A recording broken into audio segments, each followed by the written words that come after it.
अधिक मास महात्म्य अध्याय 27. श्रीहरी विष्णू लक्ष्मीला अधिक मासातील नियमांची माहिती देतात याविषयीचे कथानक या अध्यायात आलेले आहे, ज्याचे आता आपण श्रवण करणार आहोत. त्यापूर्वी श्री गणेशाला, गुरुदेवतेला आणि पुरुषोत्तमाला वंदन करूया आणि श्रवणाला प्रारंभ करूया. श्रीहरी विष्णू म्हणाले, असे हे पुरुषोत्तम पूजेचे व्रत महिनाभर केल्याने उत्तम फल मिळते हे खरेच, पण ज्यांना एवढे सर्व करणे शक्य नाही त्यांनी काय करावे ते आता सांगतो. अधिक मासामध्ये मी रोज किंवा ठराविक दिवशी अमुक एक करीन असा संकल्प करावा आणि त्यानुसार काय काय करता येईल ते आता ऐक.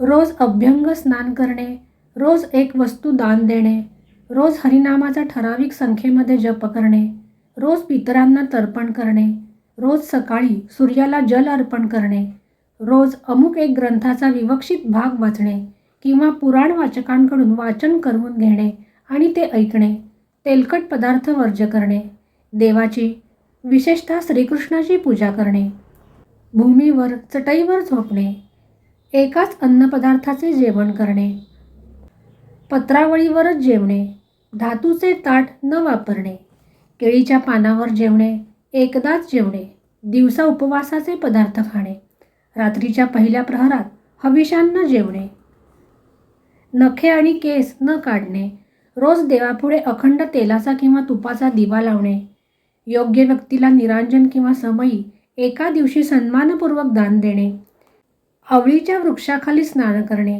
नदीवर स्नान करणे, या महिन्यात संपूर्ण महिनाभर फळे न खाणे, मीठ वर्ज्य करणे, तीळ, विडा, धान्य एके दिवशी एक पदार्थ दान देणे, सुवर्णाचे दान करणे, चांदीचे पात्र दान देणे, सौभाग्यवान देणे, भागवत ग्रंथ दान देणे, उपवासाचेच पदार्थ खाणे, न मागता जर कोणी दिले तर तेवढाच आहार घेणे, एकांतर उपवास करणे, मौन पाळणे, तुळशीचे पूजन करणे, शाळीग्रामाचे पूजन करणे, रोज श्रीकृष्ण मंदिरात जाणे, श्रीकृष्ण नामाचा जप करणे, यापैकी एखादा नियम करावा आणि न चुकता तो महिनाभर पाळावा.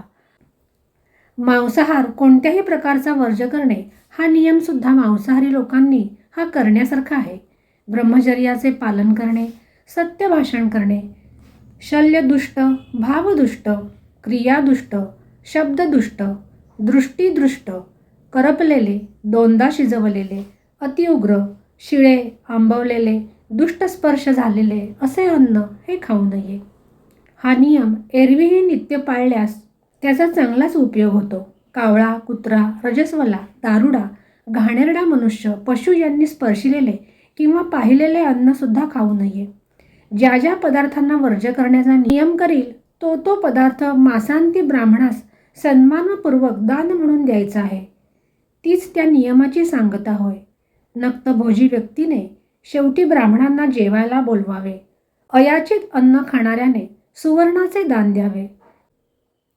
ज्यांनी फलाचा त्याग केला आहे अशा व्रतींनी ते फळ 30 संख्येने शेवटी दान करणे. धात्री स्नान करणाऱ्याने दूध किंवा दही यांचे दान करणे. तेल वर्ज्य केले असेल तर तुपाचे दान करणे. तूप वर्ज्य केले असेल तर दुधाचे दान करणे. धान्याचा नियम केल्यास गहू, साळी किंवा तांदूळ यांचे दान करणे. भूमिशयन करणाऱ्याने चादरीसह गादी इत्यादीचे दान करणे. पत्रावळीवर जेवण्याचा नियम केला असेल तर ब्राह्मणाला जेवण देणे. त्यात तूप आणि साखर असावी. मौन भोजन करणाऱ्याने तीळ, सोने आणि घंटा यांचे दान करून घृतयुक्त जेवण हे ब्राह्मणास देऊन व्रताची सांगता करावी. नखे आणि केस न काढणाऱ्याने ज्याने व्रत केले असेल त्याने आरसा दान द्यावा. चपला न वापरणाऱ्याने पादत्राणांचे दान करावे. मीठ वर्ज्य केले असेल तर चांगल्या फळांचे रस द्यावे. दीप अर्पण करणाऱ्याने मासांती पात्र व दिवा हा ब्राह्मणास दान करणे. ताम्रपात्रामध्ये दिवा ठेवावा. त्यात सोन्याची तार वात म्हणून घालावी आणि तो दिवा दान करावा. एकांतर उपवास करणाऱ्याने वस्त्र आणि सुवर्ण यासह 8 कुंभ यांचे दान करायचे असते. ते मातीचे अथवा चांगल्या धातूचे किंवा सोन्याचे असावेत. हे आपापल्या शक्तीनुसार असावेत. ज्यांना सांगता करणे शक्य नसेल त्यांनी एका ब्राह्मणाला जेवायला द्यावे आणि नियमांची सांगता झाल्याचा आशीर्वाद त्यांच्याकडून घ्यावा. त्यांना यथाशक्ती दक्षिणा आणि द्रव्य दान करणे हे आवश्यक आहे. अधिक मासाचे व्रत करणारा महापुण्यवान होऊन त्यामुळे गोलोकामध्ये निवास करतो. या ठिकाणी अधिक मास महात्म्याचा 27वा अध्याय हा समाप्त झाला. श्रीकृष्णार्पणमस्तु. अधिक मास महात्म्याच्या 28व्या अध्यायाचे श्रवण आपण याच्या पुढच्या भागामध्ये करणार आहोत.